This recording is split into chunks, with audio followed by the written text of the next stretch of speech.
my lunch today ay magluluto ako ng adobong pusit. So, ito yung ingredients natin guys. Bawang, luya, at saka sibuyas. At saka yung pusit na nilinisan ko na siya guys. And then, nihiwa ko siya ng maliliit. So, ayan guys, nagpapakulo na tayo nagpapakulo. Papainit pala ng palayok natin. Tapos, ayan, okay na siya. Lagyan natin siya ng oil. Ayan. Experiment ko lang to guys. Apurahan lang kasi yung pagluluto ko kasi wala yung mga alaga ko. So, maglalagay ako ng luya kasi pampaalis ng lansa. So, saka mahilig ako sa luya. So, ayan guys, lagyan na natin yung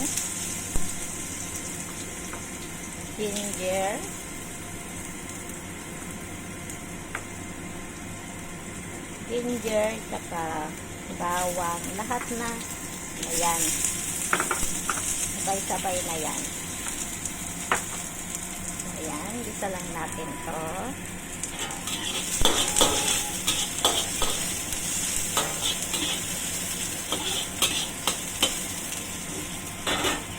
Ayan, bango.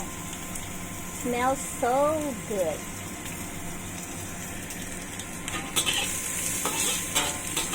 Madali lang naman lutuin tong pusit guys. So ayan, fry lang natin yan until mag golden brown yung mga ingredients natin.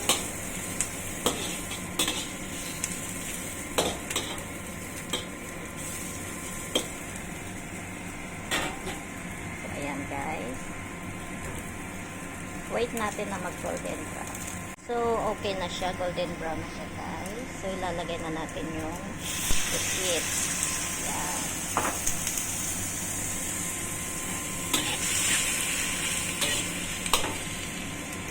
Yan, isa lang natin siya. Ayun, may kulay na kahit pa. Sarap. First time kong magluto ng pusit dito guys sa Hong Kong. For how many years? 14 years. Nag-try lang ako.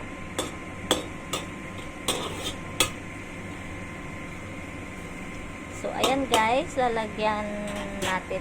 So, gisayin lang natin saglit. Then, we add some water.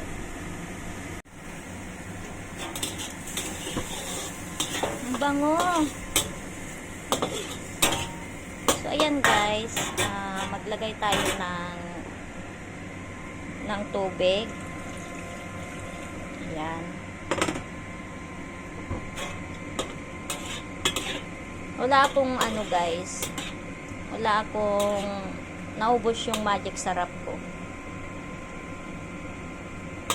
So, ayan. Pakuluan lang natin to. Huwag nating overcook guys para hindi siya makunat. Then, I add some paminta.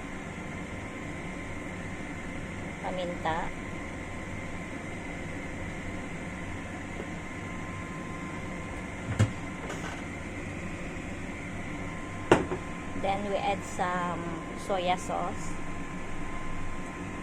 Dade, nagbibideo lang ako ng pusit ko. So ayan. Wag madami, kontrolin lang natin para hindi siya maalat. So ayan. Boil lang natin tong, and then mamaya alisin natin tong pusit. And then i-boil natin yung natitirang sauce niya para malapot siya.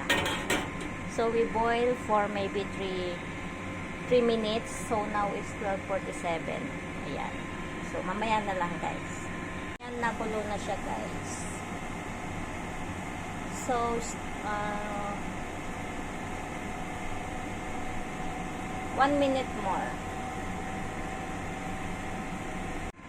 So, ayan, okay na siya. 3 minutes na guys. Hanguin na natin. Tapos, set aside muna natin yan.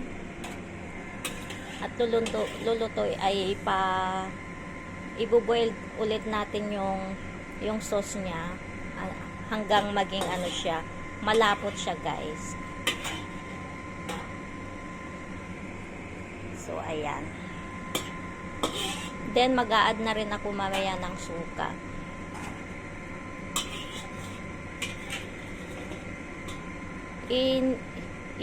Ihuli ko yung suka, guys, kasi may ano siya, pag nilagay mo kaagad, magiging makunat yung pusit natin. So, ayan, ibuboil ko siya, guys. Kasi hindi pa siya totally na malapot. So, ayan, nakikita nyo. Ayan. So, ito yung adobong pusit natin, guys. So, antayin lang natin na lumapot siya, guys. And then, okay na siya. Maybe I can add some spring onion mamaya. Ayan, guys. Okay na yung malapot-lapot na yung sauce natin. Ayan. So, maglalagay na tayo ng vinegar. Dato puti. Dato puti, vinegar. Kunti lang yung lalagay ko, guys. Kasi ayoko nang maasim. So, ayan. Tikman nyo muna, guys, kung sakto sa inyo yung asim niya. Kung kunti pa yung asim niya, pwede nyong dagdagan. So, ayan, guys. I-add na natin itong sauce sa ating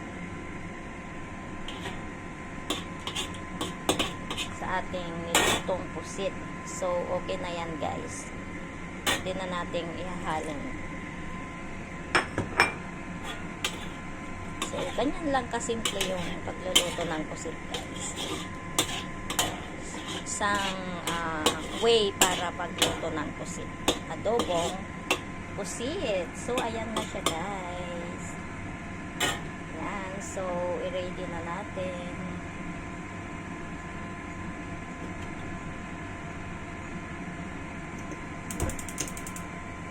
Pa-absorb muna natin konti yung ano niya, yung suka niya. So, ayan, pwede na.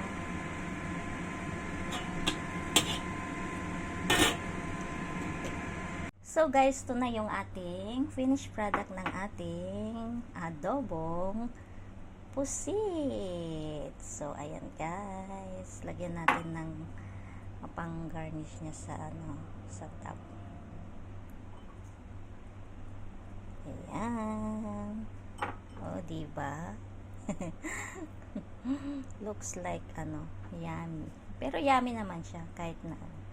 So, thank you for watching, guys. Ayan, easy cooking lang sa ating adobong puset ala Ellen Mariano. Ayan.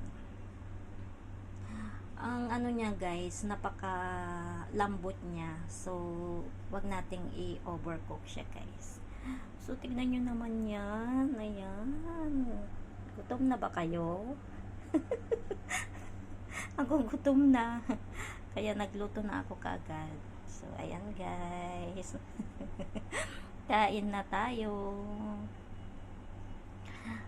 Okay, thank you for watching, guys. Please don't forget to like and subscribe, okay? So, ayan, guys.